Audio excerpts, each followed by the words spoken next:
नमस्कार, बहुत बहुत स्वागत है आप सभी का। मैं हूं निखिल सिंह और आप देख रहे हैं हमारा विशेष कार्यक्रम भारत ईयू गठजोड़ सहयोग के नए आयाम। भारत और यूरोपीय संघ के रिश्ते दशकों पुराने हैं, लेकिन हाल के वर्षों में ये साझेदारी और मजबूत हुई है। यूरोपियन आयोग की अध्यक्ष के भारत दौरे में पीएम मोदी के साथ व्यापार, प्रौद्योगिकी, नवाचार, समुद्री सुरक्षा और मुक्त व्यापार समझौते जैसे अहम मुद्दे पर चर्चा हुई है। क्या यह मुलाकात भारत ईयू संबंधों को एक नई ऊंचाई देगी? क्या मुक्त व्यापार समझौते की दिशा में कोई बड़ा कदम बढ़ाया गया है? इन तमाम पहलुओं पर आज हमारे साथ दो खास मेहमान हैं, जिनसे हम इस अहम बैठक के असर और भविष्य की संभावनाओं पर चर्चा करेंगे। तो आइए इसकी शुरुआत करेंगे।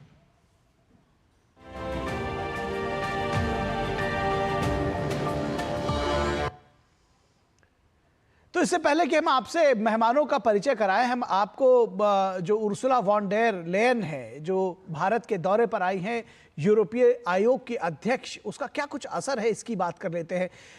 उर्सुला वॉन डेर लेयन ने आज नई दिल्ली स्थित हैदराबाद हाउस में प्रधानमंत्री नरेंद्र मोदी के साथ द्विपक्षीय और प्रतिनिधिमंडल स्तर की बातचीत की। दोनों पक्षों ने इस साल के अंत तक महत्वाकांक्षी मुक्त व्यापार समझौतों को अंतिम रूप देने के निर्देश दिए। गौरतलब है कि भारत और यूरोप साल 2004 से ही अहम साझेदार हैं और उनके द्विपक्षीय संबंध तमाम क्षेत्रों में व्यापक और गहरे हुए हैं। यूरोपीय संघ वस्तुओं के क्षेत्र में भारत का सबसे बड़ा व्यापारिक साझेदारी देश है। क्या कुछ रहा है खास, आइए आपको दिखाते हैं। यूरोपीय आयोग की प्रमुख उर्सुला वॉन डेर लेयन की भारत यात्रा यूं तो संबंधों को नया विस्तार देने वाली है, लेकिन इसकी प्रतिबद्धता में इकोलॉजी और इकोनॉमी का बैलेंस भी है, जिसका जिक्र प्रधानमंत्री नरेंद्र मोदी ने संयुक्त प्रेस वार्ता के दौरान भी किया। उन्होंने बताया कि दोनों पक्षों ने ग्रीन हाइड्रोजन फोरम और offshore wind energy business summit आयोजित करने का निर्णय लिया है। गौरतलब है कि यूरोपीय आयोग के आयुक्तों ने हैदराबाद हाउस तक की यात्रा ग्रीन हाइड्रोजन ईंधन सेल प्रौद्योगिकी द्वारा संचालित बस से की। ईवी बैटरीज, मरीन प्लास्टिक्स और ग्रीन हाइड्रोजन में जॉइंट रिसर्च किया जाएगा। साथ ही सस्टेनेबल अर्बन डेवलपमेंट पर हम अपने जॉइंट प्लान को आगे बढ़ाएंगे। कनेक्टिविटी के क्षेत्र में India, middle east, Europe economic corridor यानी आईमेक, उसे आगे ले जाने के लिए ठोस कदम उठाए जाएंगे। मुझे विश्वास है कि IMEC global commerce, sustainable growth और प्रॉस्पेरिटी को ड्राइव करने वाला इंजन साबित होगा। भारत और यूरोपीय संघ ने रणनीतिक साझेदारी को विस्तार देने का संकल्प लिया और इस साल के अंत तक महत्वाकांक्षी मुक्त व्यापार समझौते को अंतिम रूप देने के निर्देश दिए। पीएम मोदी ने भारतीय यूरोपीय संघ की रणनीतिक साझेदारी को स्वाभाविक और जैविक बताया और कहा कि लोकतांत्रिक मूल्यों में भरोसा और साझे विश्वास पर ये आधारित है। पीएम मोदी ने बताया कि दोनों पक्षों ने निवेश ढांचे को मजबूत करने के लिए निवेश संरक्षण और जीआई समझौते पर आगे बढ़ने की चर्चा की है। इन्वेस्टमेंट फ्रेमवर्क मजबूत करने के लिए इन्वेस्टमेंट प्रोटेक्शन और जीआई एग्रीमेंट पर भी आगे बढ़ने की बात हुई है। टेक्नोलॉजी और इनोवेशन के क्षेत्र में एक ट्रस्टेड और सिक्योर वैल्यू चेन हमारी साझी प्राथमिकता है। Semiconductor, AI, high performance computing और 6G में सहयोग बढ़ाने पर भी सहमति बनी है। हमने एक स्पेस डायलॉग शुरू करने का निर्णय भी लिया है। भारत और यूरोपीय संघ ने हिंद प्रशांत क्षेत्र में शांति, सुरक्षा, स्थिरता और समृद्धि के महत्व पर सहमति व्यक्त की। पीएम मोदी ने इंडो पैसिफिक ओशन इनिशिएटिव में शामिल यूरोपीय संघ के फैसले का स्वागत किया। रक्षा और सुरक्षा से जुड़े मुद्दों पर हमारा बढ़ता सहयोग आपसी विश्वास का प्रतीक है। साइबर सिक्योरिटी, मैरीटाइम सुरक्षा और काउंटर टेररिज्म पर हम सहयोग के लिए आगे बढ़ेंगे। इंडो पैसिफिक क्षेत्र में शांति, सुरक्षा, स्थिरता और समृद्धि के महत्व पर दोनों पक्ष एकमत है।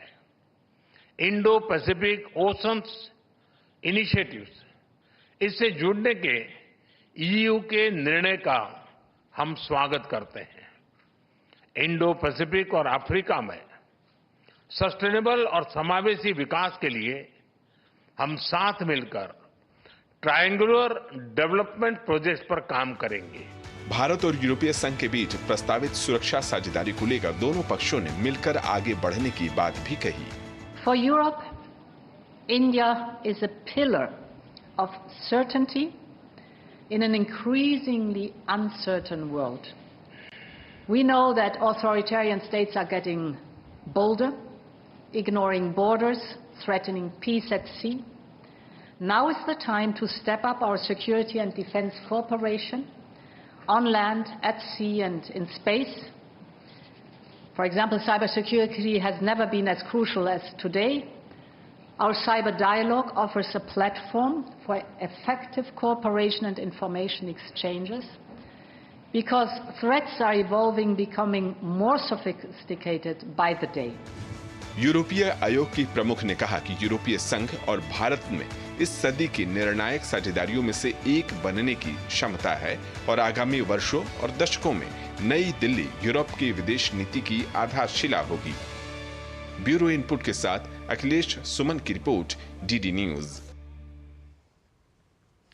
और इस पूरे विषय पर बातचीत करने के लिए हमारे साथ दो खास मेहमान जुड़े हुए हैं। हमारे साथ पूर्व राजनयिक अशोक सज्जनहार जुड़े हुए हैं। अशोक सज्जनहार, बहुत स्वागत है आपका। और हमारे साथ प्रोफेसर गुलशन सचदेवा, जो कि स्कूल ऑफ इंटरनेशनल स्टडीज से है, जेएनयू से, वो भी हमारे साथ जुड़े हुए हैं और विदेश मामलों के जानकार हैं। तो राजनयिक अशोक सज्जनहार, पूर्व राजनयिक अशोक सज्जनहार के साथ इस चर्चा की शुरुआत करेंगे। एम्बेसडर सज्जनहार, सबसे पहले तो इस यात्रा को कैसे देखते हैं, क्योंकि 1962 से, मतलब दशकों पुराने संबंध हैं भारत और ईयू के, लेकिन पिछले जो एक दशक में प्रगति हुई है, क्या ये माना जाए कि ये जो यात्रा है यूरोपियन यूनियन के आयोग के अध्यक्ष की, वो मील का पत्थर साबित होने जा रही है?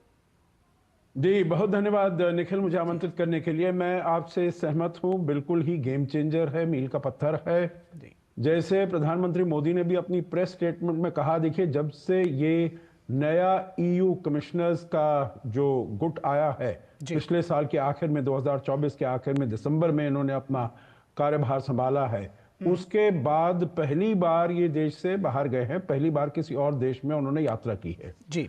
दूसरी बात, उर्सुला वॉन डर लेयन जो दूसरी बार आई हैं अपने ओहदे पर, प्रेसिडेंट यूरोपियन कमीशन की, वो सभी इन कमिश्नर्स को लेकर, कॉलेज ऑफ कमिश्नर्स को लेकर 27 हैं, पर उनके साथ 21 आए हैं। तो मतलब इतने बड़ी डेलीगेशन के साथ लाना, ये एक बहुत महत्वपूर्ण बात है। और मैं समझता हूं उससे यही जाहिर होता है जो यूरोप, ईयू भारत को कितना महत्व देता है, और इससे भारत भी अपने संबंध ईयू के साथ बहुत ही तेज करना चाहता है। आपने बिल्कुल ठीक कहा, जब यूरोपियन इकोनॉमिक कमीशन बना था 1950 के आखिर में, तो भारत एक सबसे पहले देशों में था जिन्होंने अपने व्यापारी रिश्ते, संबंध उनके साथ कायम किए थे। 20 साल से हो गए हैं, 2004 में हमने अपना स्ट्रेटेजिक पार्टनरशिप एस्टैब्लिश किया था। जी। और मैं समझता हूं एक तो सिंबॉलिकली ये बहुत ही महत्वपूर्ण है जो इनकी यात्रा पहले भारत में हो रही है। दूसरी बात मैं कहूंगा, जो सब्सटेंटिव डिस्कशंस हुए हैं और जो निर्णय लिए गए हैं निखिल, वो बहुत महत्वपूर्ण है, और उसके बारे में हम बात कर सकते हैं। जी जी। और आखिरी बात, उसमें एक दो शब्द मैं इसमें ये कहूंगा, जो जिस प्रकार से पूरे विश्व का जी पलटफेर हो रहा है, जब से एक तो राष्ट्रपति ट्रंप आए हैं, हालांकि ये वाली जो यात्रा है राष्ट्रपति ट्रंप के आने से पहले इसके बारे में निर्णय ले लिया गया था, निश्चित कर ली गई थी, परंतु जो हालात अभी बनकर उभर रहे हैं, चाहे वो ट्रेड के क्षेत्र में हो या रक्षा सुरक्षा के क्षेत्र में हो, उसमें ये जो यात्रा है बहुत ही महत्वपूर्ण बन जाती है। जी, निश्चित तौर पर तो हम इस चर्चा को आगे भी बढ़ाएंगे और इसको ये समझने की कोशिश भी करेंगे आपसे एम्बेसडर सज्जनहार आगे कि किस तरह से पिछले 10 वर्षों में ये जो स्ट्रेटेजिक पार्टनरशिप है इसमें किस तरह से बदलाव आया है, कैसे ये आगे बढ़ी है। लेकिन प्रोफेसर गुलशन सचदेवा, आपसे अगर हम जानना समझना चाहें कि ये जब हम FTA की बात करते हैं, मुक्त व्यापार समझौते की बात करते हैं और इसमें ये माना जा रहा है कि 1 साल के भीतर शायद ये एक कोई दिशा ले सकेगा, तो इन संभावनाओं को किस तरह से गति मिल रही है और इसको अगर मैं समझना चाहूँ कि अब तक क्या अड़चनें रही थी जो दूर हो रही है और अब इसमें हम आगे बढ़ रहे हैं, क्या कुछ फायदा होने जा रहा है, किस तरह से इसको समझना चाहिए win win situation for both of us. जी, आपने बिल्कुल सही कहा और एम्बेसडर साहब ने भी बिल्कुल सही फरमाया कि हमारी जो संबंध हैं यूरोपीय संघ के साथ बहुत पुराने हैं, गहरे हैं। और आपने जो मुक्त व्यापार की बात की और उसके बारे में जो बातचीत है, हम जानते हैं कि 2007 से हमने बातचीत शुरू की थी, फिर 2013 के बाद में उसको फ्रोजन कर दिया गया था और फिर दोबारा जब हमारे प्रधानमंत्री 2021 में 27 राष्ट्राध्यक्षों को मिले थे, उस समय दोबारा से ये बातचीत शुरू हुई है और 9 दौर उसमें हो चुके हैं, 10वां दौर अभी अगले महीने होने वाला है। जी। लेकिन मुझे लगता है कि इस पूरी यात्रा में जो अनप्रेसिडेंटेड है, बहुत है, वो सब कुछ तो ठीक है, लेकिन जो सबसे बड़ी महत्वपूर्ण बात जो दोनों नेताओं ने अपने प्रेस कॉन्फ्रेंस में कही कि हमने अपने जो ब्यूरोक्रेसी है, हमारे जो काम कर रहे हैं लोग, उनको ये निर्देश दिया है कि इस साल के अंत तक जो व्यापार समझौता है भारतीय और यूरोपीय संघ के बीच में, उसका एक रूप उसको कंक्लूजन कर लिया जाए। जी। ये एक बहुत बड़ी बात है क्योंकि पिछले 10 साल से हम जानते हैं कि भारत थोड़ा कॉशियस था ट्रेड एग्रीमेंट्स के बारे में, लेकिन पिछले 2-3 साल में हमने काफी ट्रेड एग्रीमेंट 3-4 किए हैं और एक European free trade association agreement उनके साथ भी किया है। तो अड़चने उसमें ये है कि अब हम 3 तरह से अलग उनमें नेगोशिएट कर रहे हैं। हम ट्रेड में कर रहे हैं, इन्वेस्टमेंट में कर रहे हैं, ज्योग्राफिकल इंडिकेशंस में कर रहे हैं।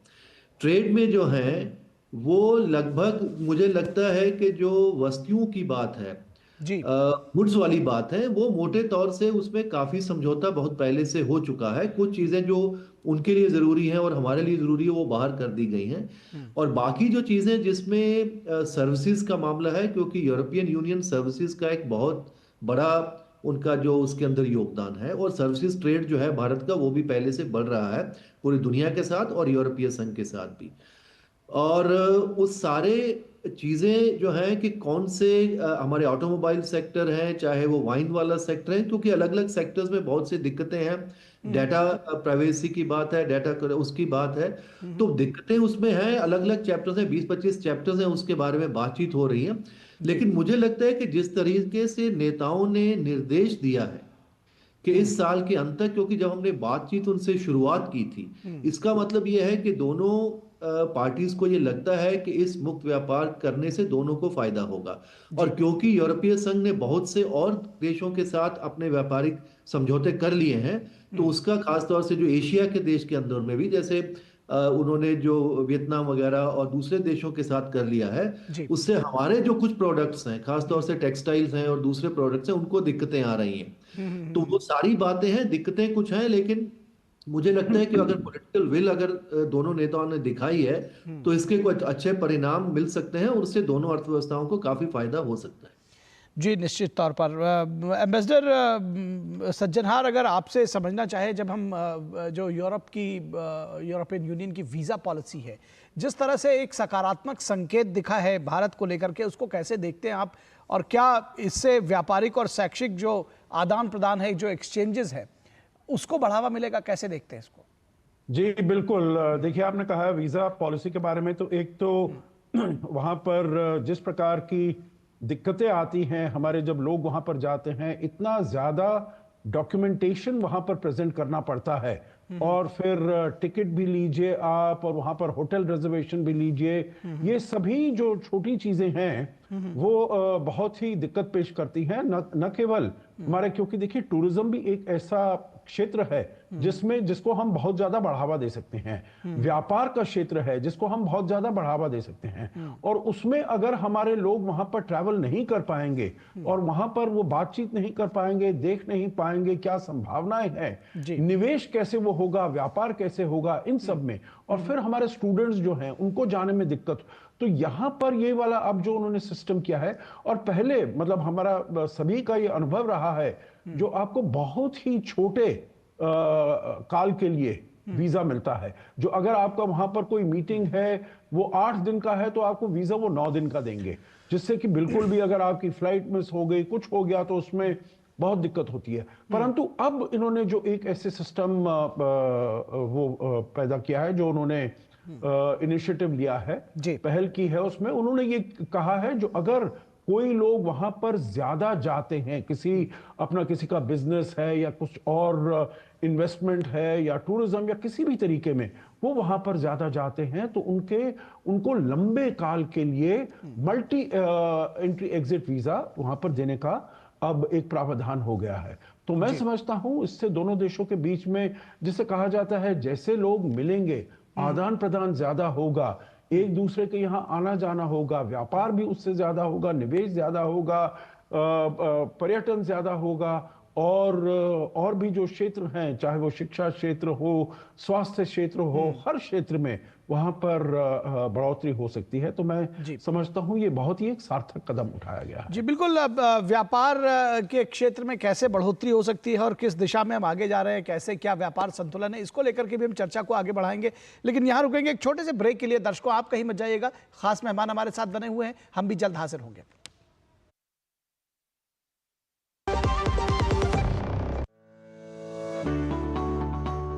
क्या आप अक्सर अपने वाहन के लिए फ्यूल भरने से थक गए हैं? कुशलतापूर्वक ड्राइविंग ही एकमात्र रास्ता है। अपने आगे के ट्रैफिक का ध्यान रखकर ईंधन की लागत बचाएं ताकि आप गाड़ी को धीमी कर सकें। गाड़ी चलाने की गति प्रति घंटे 55 किलोमीटर से कम बनाए रखें। सही गियर और क्लच का इस्तेमाल करें। एयर कंडीशनर का कम इस्तेमाल करें। लाल बत्ती पर अपने वाहन को बंद कर दें। होशियारी से ड्राइव करें और अपनी बचत को बढ़ाएं।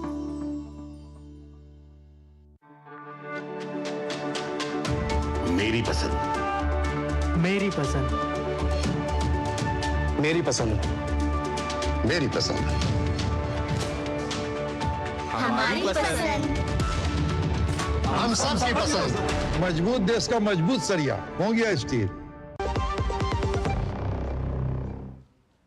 स्वागत है आपका ब्रेक के बाद, और हम चर्चा कर रहे हैं भारत ईयू गठजोड़ सहयोग के नए आयाम। जिस तरह से उर्सुला वॉन डेर लेयन का दौरा भारत का रहा है, और ये जिस तरह से जो वार्ता हुई है प्रधानमंत्री नरेंद्र मोदी के साथ में, निश्चित तौर पर ये एक और मील का पत्थर साबित होने जा रहा है। हमारे साथ दो खास मेहमान इस पूरे विषय पर बातचीत करने के लिए जुड़े हुए हैं, उनसे हम चर्चा कर रहे हैं। हमारे साथ एम्बेसडर अशोक सज्जनहार मौजूद हैं और प्रोफेसर गुलशन सचदेवा मौजूद हैं, जिनके साथ हम इस चर्चा को आगे बढ़ा रहे हैं। प्रोफेसर सचदेवा, अगर हम ये समझना चाहें, जब हम व्यापार की बात करते हैं और जब तकनीकी सहयोग की बात करते हैं, विशेष रूप से आर्टिफिशियल इंटेलिजेंस और डिजिटल इनोवेशन की अगर हम बात करें, किस तरह से देखते हैं, क्या अवसर दोनों के लिए, भारत के लिए भी और यूरोपियन यूनियन के लिए भी, कैसे देखते हैं आप? देखिए, ये जो भारत और यूरोपीय संघ के जो संबंध हैं आर्थिक, अब आप सारी जो बातें आपने कही, वो व्यापार सिर्फ उसको अलग से होके हम नहीं देख सकते हैं। व्यापार जुड़ा हुआ है निवेश के साथ, निवेश जुड़ा हुआ है टेक्नोलॉजी के साथ, और टेक्नोलॉजी है वो जुड़ी हुई है आने वाले दशकों में किस तरह की टेक्नोलॉजी आने वाली है। उसमें आर्टिफिशियल इंटेलिजेंस हो सकता है, उसमें ग्रीन हाइड्रोजन हो सकता है, उसमें बाकी जो पूरी ग्रीन ट्रांजिशन की टेक्नोलॉजीज है यूरोप के पास या भारत अपने जो अपना अनुभव है, तो उन सबको एक साथ मिलके पूरा व्यापक अगर हम खाका देखते हैं, तो सारी चीजें हमको इस पूरी भारतीय और यूरोपीय संघ के संबंधों में दिखती हैं। व्यापार के बारे में हमारा बहुत अच्छा साझेदार है, और सबसे बड़ी बात यह है कि लगभग हमारा गुड्स एंड सर्विसेज का जो ट्रेड है यूरोपीय संघ के साथ, वो $200 बिलियन के करीब है, और लगभग वो बैलेंस्ड है, उसमें कोई डेफिसिट वाली बात नहीं है। और टेक्नोलॉजी के अंदर आप देखते हैं कि अगर आप डाटा देखते हैं कि जो भारत की जो कंपनीज हैं पिछले 20-25 साल में, जो उनके फाइनेंशियल और टेक्निकल कोलैबोरेशंस हैं, उसमें लगभग 30-35% उनके technical collaboration, financial collaboration European companies के साथ है। और जो यूरोपीय आयोग की जो अध्यक्षा थी वहां पे, उन्होंने कहा कि जो आधार होगा हमारे आने वाले समय में हमारे संबंधों का, उसका सबसे बड़ा आधार आर्टिफिशियल इंटेलिजेंस होगा। क्योंकि आप देखते हैं कि अब अमेरिका है, चीन है, वो काफी उसमें आगे बढ़ गए हैं, लेकिन क्षमता यूरोपीय देशों के पास भी बहुत है, उनके पास भी तकनीकें हैं, उनके पास भी समृद्धता है, और भारत भी आईटी सेक्टर में काफी आगे बढ़ा हुआ है। तो उसमें इन दोनों का अगर सहयोग होता है तो काफी अच्छे आर्टिफिशियल इंटेलिजेंस से वहां पे उनका और यूरोप की जो कॉम्पिटिटिवनेस के अंदर वो अपनी थोड़ी दिक्कतें महसूस कर रहे हैं। और ये बात भी उर्सुला फॉन डर लायन ने बोली कि उसके लिए भारत का सहयोग, भारत के जो सबसे जो स्किल्ड वर्कफोर्स है वो अगर यूरोपीय संघ के साथ, क्योंकि उनका डेमोग्राफिक वहां पे डिक्लाइन है, वहां पे यंग लोग बहुत कम हैं, और भारत में क्योंकि एक डेमोग्राफिक हमारा जो मीडियन एज बहुत कम है, और तकनीकी तौर से भारत के जो युवा है वो काफी ठीक ठाक उनको लगते हैं, तो अगर वो तो मोबिलिटी का जो है उसके साथ वो भी एक जुड़ा हुआ है। तो उसमें trade, technology, finance, future technologies, और उसको अगर मोबिलिटी के साथ जोड़ते हैं तो ये सारी चीजें आपको देखते, सारा जो पूरा खाका जो है बना है उसके अंदर ये सारी चीजें जुड़ी हुई हैं। और भारत यूरोपीय संघ के साथ जो हमारा ट्रेड और टेक्नोलॉजी काउंसिल है, जो उसकी भी आज एक जो मीटिंग हुई थी, और आप जानते हैं कि जो ट्रेड एंड टेक्नोलॉजी काउंसिल है वो यूरोपीय संघ का सिर्फ 2 देशों के साथ है, अमेरिका के साथ है और उसका भारत के साथ है। क्योंकि हमारा अमेरिका के साथ भी अच्छे संबंध हैं, वहां पे भी हमारी टेक्नोलॉजी जो है उनके साथ भी साझेदारी बन रही है। और क्योंकि आजकल क्योंकि यूरोपीय संघ का अमेरिका के साथ जियोपॉलिटिकल, हालांकि बहुत पुराने ट्रांस अटलांटिक संबंध उनका रहा है, लेकिन आजकल उसमें काफी दिक्कतें आ रही हैं जब से ट्रंप एडमिनिस्ट्रेशन वहां पे आया है। और उन्होंने वो टैरिफ की बात कर रहे हैं, चाहे वो यूक्रेन युद्ध में आप देखते हैं कि उन्होंने यूरोपीय संघ को थोड़ा साइडलाइन कर रही है, सीधे रूस से बातचीत कर रहे हैं। तो उनको एक नए साथी की जरूरत है, और क्योंकि दोनों एक डेमोक्रेटिक एंटिटी हैं, मुझे लगता है कि भारत और यूरोपीय संघ को उनको ये समझ में आता है, क्योंकि 20 साल पहले जब उन्होंने साझेदारी की थी, चीन के साथ भी अपनी सामरिक साझेदारी की थी और भारत के साथ भी किया था, तब काफी लोग ये कह रहे थे यूरोप में कि चीन के साथ उनका बड़ा संबंध हुआ क्योंकि उनका आर्थिक संबंध उनके साथ बहुत है। लेकिन अब उनके थोड़ी चीन से, हालांकि आर्थिक संबंध अभी भी काफी ठीक ठाक है, लेकिन उनसे थोड़े कॉशियस हो गए हैं। तो लग रहा है कि उनकी तकनीकों को वहां पे चुराया जा रहा है, उनको उतना वहां पे मार्केट नहीं मिल रहा, तो भारत की तरफ वो मुड़ रहे हैं, भारत की तरफ देख रहे हैं। भारत में उनको काफी जो है साझेदारी के और अच्छी क्षमताएं यहाँ पे जो दिखती हैं। जी जी जी जी जी एम्बेसडर सज्जनहार, अब हम अपने कार्यक्रम के अंतिम पड़ाव पर आ चुके हैं। अभी आपने एक स्टेटमेंट सुना होगा यूरोपियन आयोग के अध्यक्ष का। उन्होंने कहा कि for European Union India has been a pillar of certainty in an uncertain world. ये अपने आप में बहुत कुछ कहता है। किस तरह से आप संबंध देखते हैं भारत और ईयू के आने वाले कुछ वर्षों में, अगले दशक में कहा जाए तो गलत नहीं होगा? जी आप बिल्कुल ठीक कह रहे हैं, और यही बात प्रोफेसर गुलशन सचदेवा भी बता रहे थे। देखिए इतना ज्यादा पूरे विश्व में उथल पुथल हो रहा है, क्योंकि जब राष्ट्रपति डोनाल्ड ट्रंप आए थे तो तब लोग सभी यही सोच रहे थे, जब वो ट्रंप 1.0 में आकर उन्होंने कहा था जो यूरोपियन देशों में, नेटो देशों में उनको अपना डिफेंस स्पेंडिंग, रक्षा के लिए और ज्यादा उनको स्पेंड करना चाहिए। उनका वो जो है मापदंड है 2% अपनी जीडीपी का स्पेंड करना चाहिए।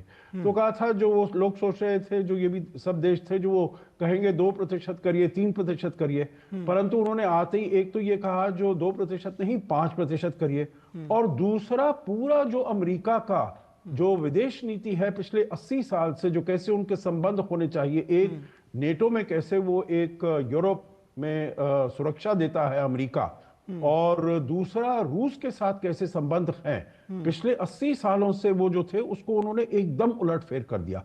और यहाँ पर जो पिछले 3 साल से अब ऊपर हो गया है, जो यूक्रेन को इतनी सहायता दी जा रही थी निखिल, वो सब उन्होंने कहा है जो ये राष्ट्रपति ज़ेलेंस्की तो एक डिक्टेटर है, एक कोई उन्होंने वो नहीं किया है, इलेक्शन नहीं जीता है, और उन्होंने कहा मुझे वहां पर $500 बिलियन का मिनरल्स चाहिए, जो $500 बिलियन हमने वहां पर, तो बिल्कुल ही उलटफेर कर दिया है, बिल्कुल ही उनकी क्रेडिबिलिटी है और विश्वसनीयता है निखिल वो खत्म हो गई है।